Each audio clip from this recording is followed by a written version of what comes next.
द्वार के बाहर चप्पल उतारकर चौखट को प्रणाम करके अंदर आती है। प्रणाम माँ जी, बता दीजिए मुझे पहली रसोई में क्या बनाना है। पहले इस खानदान का पुश्तैनी पहनावा पहनना सीखो। और ये कैसी सादी सी साड़ी पहनी है तुमने? इस खानदानी बावर्ची खाने में ऐसे सादे कपड़े में खाना बनाना वर्जित है। मेरे हिसाब से तुम्हें अपनी देवरानी के जैसे ओढ़ने पहनने की जरूरत है।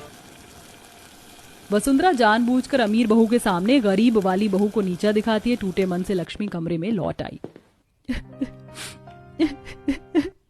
क्या हुआ? तुम रो क्यों रही हो? माँ ने कुछ कहा क्या? आलेख जी, क्या पहनावे के आगे इंसान के अच्छे आचरण का कोई मोल नहीं होता। लक्ष्मी, सच्चे हीरे की परख हर इंसान को नहीं होती है। तुम ये साड़ी बदल लो और कल जो मैंने तुम्हें साड़ी तोहफे में दी थी वो पहन लो, मुंह दिखाई के लिए। मैं तुम्हें ले चलकर अलग से खरीदारी करवा दूंगा। तब लक्ष्मी उस महंगी साड़ी और ज्वेलरी को पहनकर तैयार होकर शाही बावर्ची खाने में आती है। उसे देखकर ना चाहते हुए भी वसुंधरा तरफदारी करती है। अब लग रही हो तुम बड़े घराने की बहू। अब देखते हैं खानदानी खानपान की परीक्षा में तुम दोनों में से कौन अव्वल आता है। माँ जी, इसमें तो मैं दावे के साथ में मैं ही जीतूंगी, क्योंकि मेरी गरीबजादी जेठानी ने शाही खाने का स्वाद चखा भी नहीं होगा। बनाना तो धूल की बात है। दरअसल अक्षरा अपनी गरीब जेठानी के ड्रेसिंग सेंस से जलकर अंदर अंदर खाक हो रही थी। इसी जलन में उसने खाना भी खराब कर दिया। ओह गॉड, मेरे इतने एफर्ट लगाने पर भी ये पूरी एकदम कच्ची पक्की फ्राई हो रही है। अक्षरा, पूरी को धीमी आंच पर छानोगी तो फूली फूली बनेगी। अपना 3rd क्लास टिप्स अपने पास रखो, मैं खुद कुक कर लूंगी। तब दोनों अमीर गरीब बहू अपना पकाया हुआ खाना परोसती हैं। जहां गरीब बहू सर पर पल्ला करके परोसती है, जिसमें उसका संस्कार और सादापन साफ झलक रहा था। वहीं मॉडर्न लुक दिखाने के चक्कर में अमीर बहू ने डिजाइनर साड़ी कैरी की थी। ये कैसा खाना बनाया है तुमने अक्षरा? किसी भी चीज में दम नहीं है। सच में बहू, तूने सारा खाना बिगाड़ दिया। इन पूरी के अंदर हद से ज्यादा तेल भरा हुआ है, अच्छे से तेल भी नहीं गाढ़ा। ये शाही पनीर भी बेकार है, मेरे तो मुंह का स्वाद बिगड़ गया। माँ जी, मैंने सबके लिए हलवा भी बनाया, ट्राई कीजिए, टेस्ट ठीक हो जाएगा। हाँ, हलवा ही चखा दे, देखने में तो एकदम घी में चुपड़ी स्वादिष्ट लग रहा है। ऐसा कहते हुए वसुंधरा 1 चम्मच हलवा भरकर खाती है, पर नमक भरे होने के चलते उसकी शक्ल बन जाती है। लगता है भाग्यवान, हलवा तुम्हें कुछ ज्यादा ही पसंद आ गया। ये लो, बड़े चम्मच से खाओ। भड़कते हुए वसुंधरा सारा हलवा थूक देती है। तू अक्षरा बहू, खाना बनाने में तेरा हाथ कुछ ज्यादा ही खिंचा हुआ है। और लाओ अपनी मनपसंद की अमीर मॉडर्न बहू चुनकर। बस मेकअप करवा लो इसे। बड़ी बहू ने कितना स्वादिष्ट खाना बनाया है, चक्कर देखो। अरे मेरी अमीर बहू ने पहली रसोई की रस्म निभा दिया, यही बड़ी बात है। और वैसे भी बावर्ची खाने में खाना बनाने के लिए घर में दर्जनों रसोइया हैं, वो क्या रहकर अचार डालेंगे? वैसे भी रसोई में खाना बनाकर मुझे मेरी बहू का दूध जैसा दमकता चेहरा खराब नहीं करवाना। चल बहू, मैं तुझे मुंह दिखाई का जोड़ा दिखाती हूँ। वसुंधरा अपनी अमीर बहू को अपने साथ कमरे में ले जाती है और एक बड़ा सा संदूक खोलती है, जिसे देख बहू मन में बड़बड़ाते हुए, ओह गॉड, ये संदूक तो देखने में सदियों पुराना बाबा आदम के जमाने का लग रहा है। पता नहीं इसमें मुंह दिखाई की ड्रेस कहाँ से आ गई। तब वसुंधरा संदूक के अंदर से पुश्तैनी मुंह दिखाई का जोड़ा निकालकर अपनी अमीर बहू को देती है, जो कि काफी ज्यादा भारी और पुराने डिजाइन का बना हुआ था। बहू, ये तुम्हारे पुश्तैनी ससुराल का अनमोल धरोहर है। पिछली 3 पीढ़ी से इसी पोशाक में बहू की मुंह दिखाई होती है। मैंने इसे तुम्हारे लिए सहेज कर रखा था, इसलिए आज से तुम्हारी अमानत हुई। मुंह दिखाई ड्रेस का ओल्ड डिजाइन देखकर मॉडर्न अक्षरा उसे पहनने से साफ मना कर देती है। I am so sorry mummy ji, लेकिन मैं ये ड्रेस मुंह दिखाई पर नहीं पहनने वाली। ये ड्रेस देखने में कितना डल और ओल्ड फैशन सा लग रहा है, मैं नहीं पहन सकती, और वैसे भी ये मुझे नहीं आएगा। अक्षरा बहू, मैं कौन सा तुम्हें ये मुंह दिखाई का ड्रेस जीवन भर पहनने को बोल रही हूँ? बस कुछ देर मुंह दिखाई में पहनकर बैठना है, इससे पूर्वजों की परंपरा रह जाएगी। सॉरी मम्मी जी, बट मुझे इस पुश्तैनी रीति रिवाज और परंपराओं की बिल्कुल भी नहीं पड़ी। वैसे भी मैं अपने लिए मुंह दिखाई की ड्रेस डिजाइन करवा चुकी हूँ। इतना कहकर अक्षरा कमरे से चली जाती है, जिससे वसुंधरा का अरमान टूट जाता है। तभी गरीब बहू कमरे में दाखिल होती है। माँ जी, अगर देवरानी जी ये ड्रेस नहीं पहनना चाहती तो यदि आपकी इच्छा हो तो इसे मुंह दिखाई में मैं पहन लूं। पर यह मुंह दिखाई की ड्रेस तुझ में नहीं आएगी। माँ जी, मैं इसे ठीक कर लूंगी। ठीक है, ले जा बहू। गरीब बहू मुंह दिखाई की ड्रेस लेकर अपने कमरे में आ जाती है। वहीं दरवाजे के पीछे खड़ी अक्षरा मन में खिचड़ी पकाते हुए, ये 2 कौड़ी की जेठानी मक्खन लगाने से बाज नहीं आती। जब देखो संस्कारी कुशल गुणवान बहू बनने का मेलोड्रामा करती है, और फिर सासू माँ को लेक्चर झाड़ने का मौका मिल जाता है। इसकी वजह से मैं मेरी मुंह दिखाई स्पॉइल नहीं होने दूंगी। लक्ष्मी अपने कमरे में आकर सिलाई मशीन पर ड्रेस लेकर बैठ जाती है। इस लहंगा चोली के अंदर तो काफी मार्जिन है, इसे खोल लेती हूँ और इसके लहंगे के बॉर्डर लेस का रंग भी हल्का पड़ गया है, नया बॉर्डर लगा दूंगी।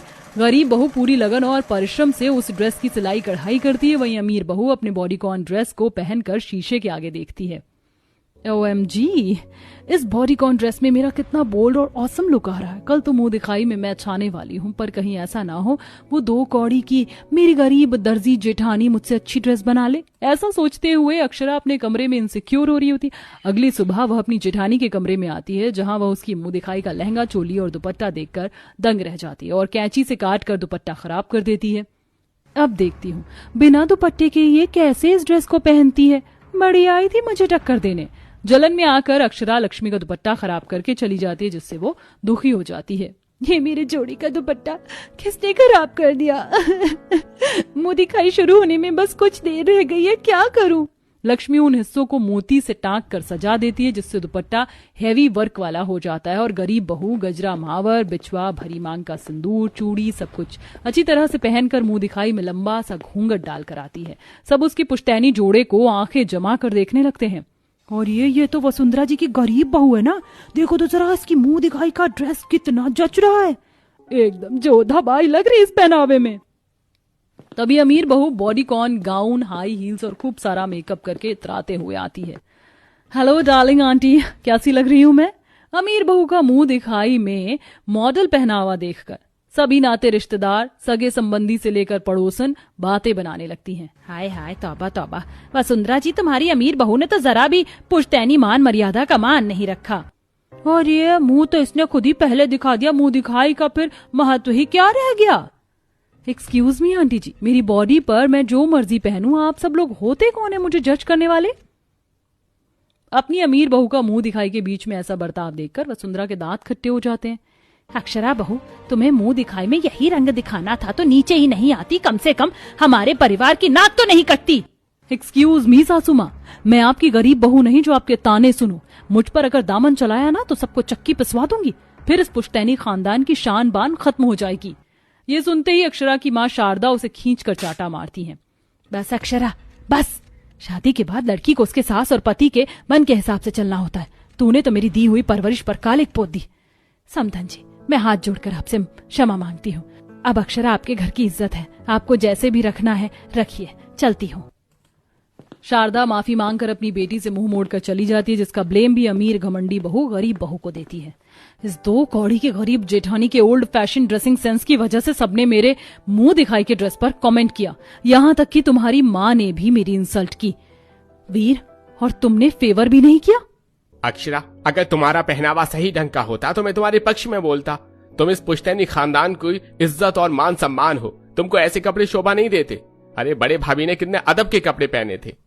अपने पति के मुंह से लक्ष्मी के पहनावे की प्रशंसा सुनकर अक्षरा को हजम नहीं होता और वो मन में अलग खिचड़ी पकाने लगती है। बस बहुत गुणगान सुन लिया मैंने इस गरीब जेठानी का, अब तो इन्हें अपना असली रंग दिखाना बनता है। अगले दिन अमीर बहू जड़ी कढ़ाई वाला बाहरी सूट पहनती है और गरीब बहू सादा अनारकली सूट पहनकर रसोई में आती। अक्षरा बहू, लक्ष्मी बहू, आज हमारे घर में 21 पंडित भोजन करने आएंगे, तो तुम दोनों को उनके लिए साफ सुथरे तरीके से सात्विक भोजन बनाना है। लहसुन प्याज में खाना नहीं पकाना और कपड़े सलीकेदार पहनना, खास करके तुम अक्षरा बहू। जी मम्मी जी, ऐसा करती हूँ, मैं ऑनलाइन खाना ऑर्डर कर देती हूँ, बनाने से भी बच जाऊंगी और टेस्ट में भी बेस्ट क्वालिटी का बनकर आएगा। अमीर बहू ऑनलाइन जोमेटो से खाना मंगवाती है, जबकि गरीब बहू निर्जला उपवास के साथ सर पर पल्लू ओढ़कर सात्विक खीर, पूरी, हलवा, दाल चावल बनाती है। इतनी देर में अमीर बहू 1 पीस पहन कर आती है और सभी पंडितों को चांदी की थाली में खाना परोसती है। पंडित जी, खाना टेस्ट करके बताइए कैसा बना है।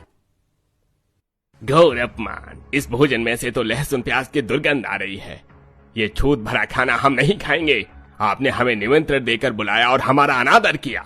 हद है कसम से, आप जैसे गरीब पंडितों को ना दरवाजे दरवाजे जाकर दक्षिणा मांगकर खाने की आदत है। ये शाही खाना हजम नहीं होगा। अक्षरा की अनादर भरी बातें सुनकर सभी पंडित वहां से जाने लगते हैं। पंडित जी, अपनी बहू की तरफ से मैं माफी मांगती हूँ, भोजन ग्रहण करके जाइए। तभी गरीब बहू केले के पत्ते पर सभी पंडितों को सादा खाना परोसती है। सभी पंडित खुशी खुशी भोजन ग्रहण करके विदा लेते हैं। इसके बाद वसुंधरा पछतावा करती है। अक्षरा बहू, आज तू मेरे मन से पूरी तरह उतर गई। लक्ष्मी बहू, तूने स्कूल का मान बढ़ाया, मैं तेरा कोटि कोटि धन्यवाद करती हूँ।